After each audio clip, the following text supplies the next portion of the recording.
Hello, everybody. I wanted to make a quick video about this because a lot of you indicated in your research blogs that you are really struggling with how to find sources. And although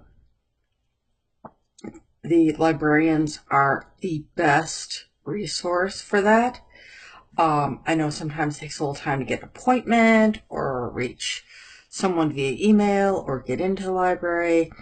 So I wanted to give you a few quick tips that I have learned from others as well as learned on my own to try to help you find, relevant and credible and timely sources. So first of all, before we go anywhere, try to keep all of your sources preferably within the last 5 years, but excuse me, you can go back as far as 10 years.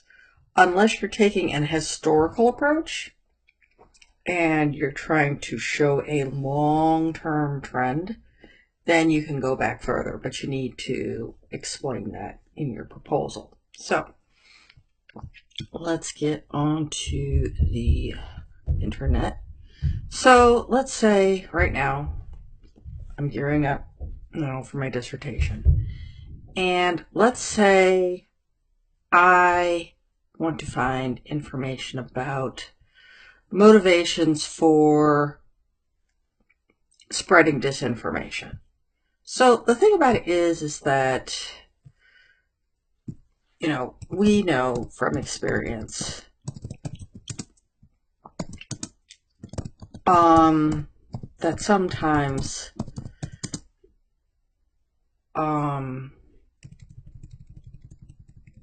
the databases don't work the same way as a Google search. But we can begin with something like this. So let's just see what you have here. Okay, so this is a conference proceeding. The dangers of money and corporate power relating to online disinformation. This goes to artificial intelligence and national security, user perspectives on digital literacy as a response to misinformation. First of all, I'm seeing a lot of good stuff here, so I am going to sign in so I can save my query. So first thing you want to do is when you get a rich vein of information, you can sign in and you can save the query like so. Okay, so let me see something that's going to really help me. So, inference of user desires to spread disinformation based on social situation, analytics, and group effect. So,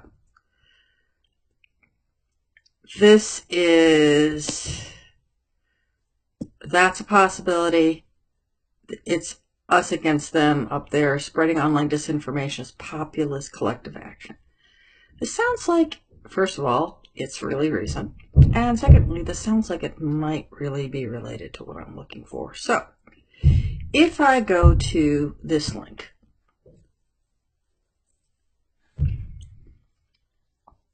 now I want to show you something. I went here rather than immediately going to download PDF because I want to point out something. See these subject words? These are words you should pay attention to. These are words that can really help you. So if I'm trying to figure out why people spread disinformation, I can look under disinformation, look under news sharing, populist attitudes. There's a lot of good stuff here. Okay, so spreading disinformation is a symptom of perceptions of societal injustice expressed in anger toward the government. A social media environment that fosters emotional reactions such as anger is a fertile ground for disinformation. Important. All of recent literature has increasingly captured the role of users in the information disorder. We still do not fully understand why people spread disinformation. Okay, so this looks like this could be a really useful article for me. So what I'm going to do is I'm going to go to download the PDF. And the reason why I'm going to do this is not just for my sake, but I want to show you something else you can find in the source itself. So I'm going to open up the desktop because it's going to help me save it. Okay. So I want to point out something which oh, here it is. Okay, let me zoom in here so you can see this a little more easily. Zoom. Let's go to actual size. There we go. I wonder if I can zoom a little more because this is a bit. Let's see. I'm going to try loop tool. Okay, so if I go here.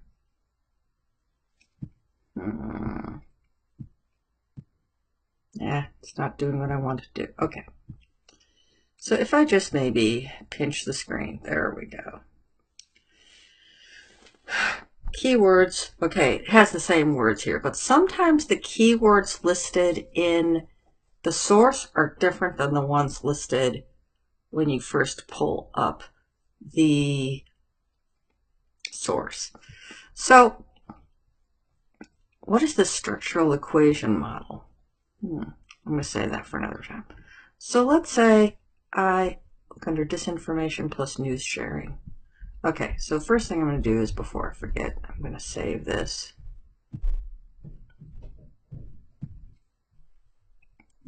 Okay. Let's see. And I have a folder called New Stuff to Read, so I keep track of everything I need to do. New Stuff to Read. Oh. And information sharing as populist collective action. I'm not putting in the whole title, I'm just putting in enough to make sure I know. Okay. So we've got disinformation and news sharing. So I've got that, but let's say I want to get some more information. So if I copy this whole title, here's another trick. So you copy this. Now, second trick, go to Google Scholar. Go here. Put your title into direct quotes so you find the exact item. Okay.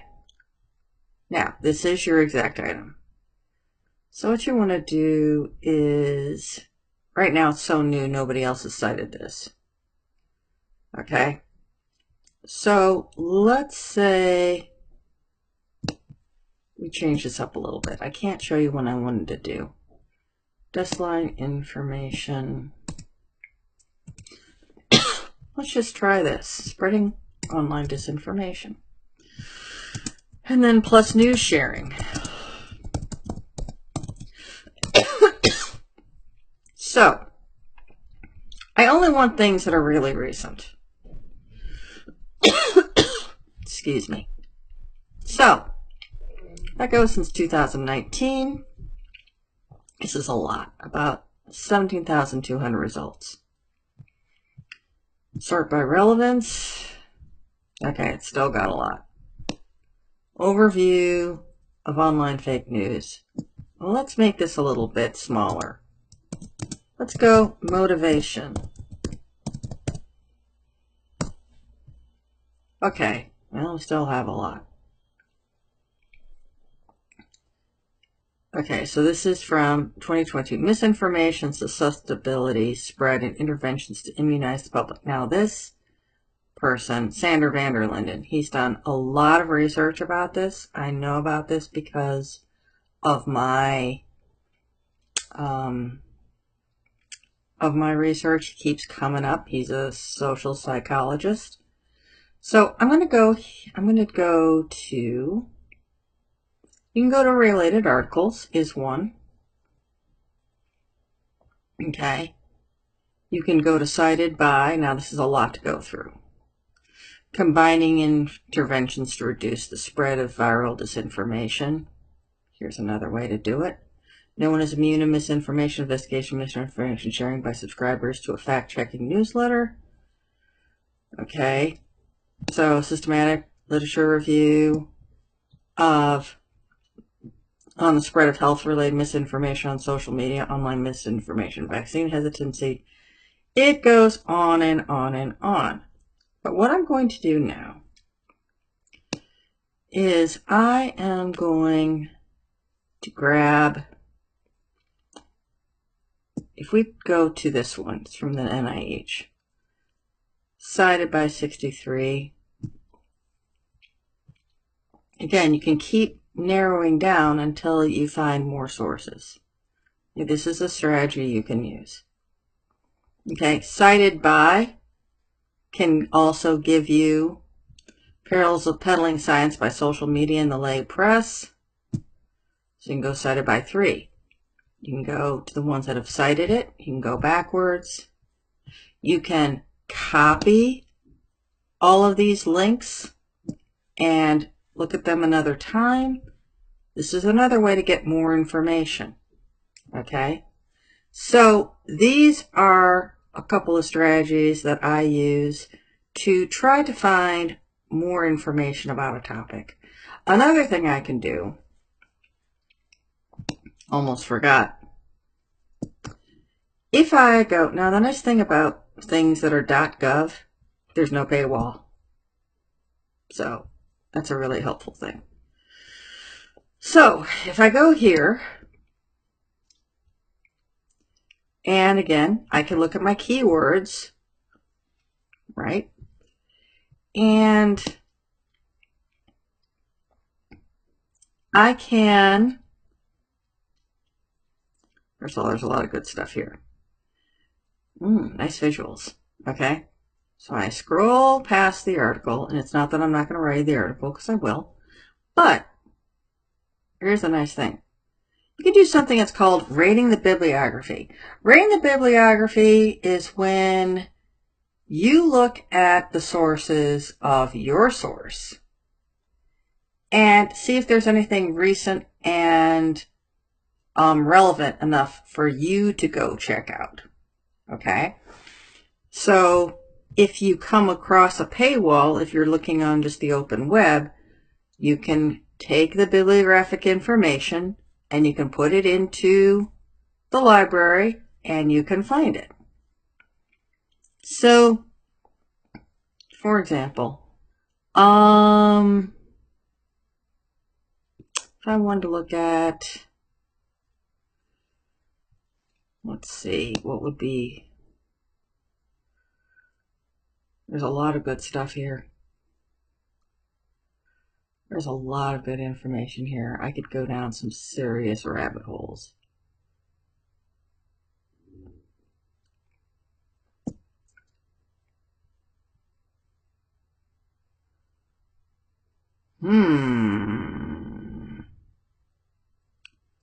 Let's see. I'm having a really hard time deciding. This one is the most relevant, I think. So if I do this, if I want to get a hold of this article, go to the library, get out of here, go up here, and again,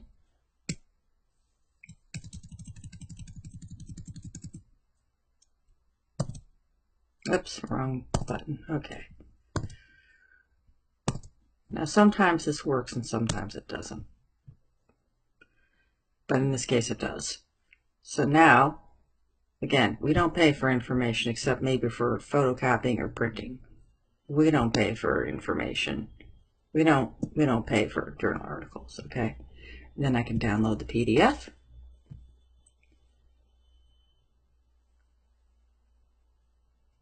And here we go. This is really good. It could be very, very useful to me. So it's just called PDF, so I'm just going to use this for my title. Save as. New stuff to read. Put that in here. Can't have a comma in a title of a document. Save. And there we are.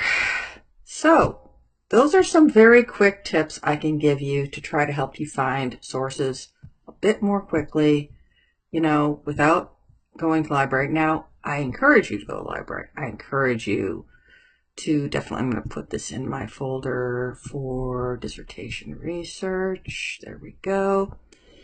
So I've got that saved. I firm believer in bookmarks, folders.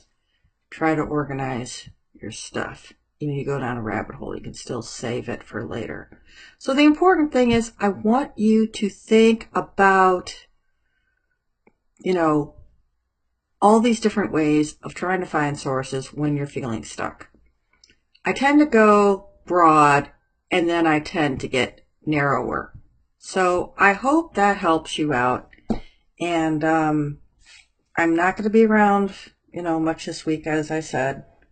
So I'm hoping this quick little video gives you some ways to find some information so that you won't feel stuck. So thank you all, and take care. Bye-bye.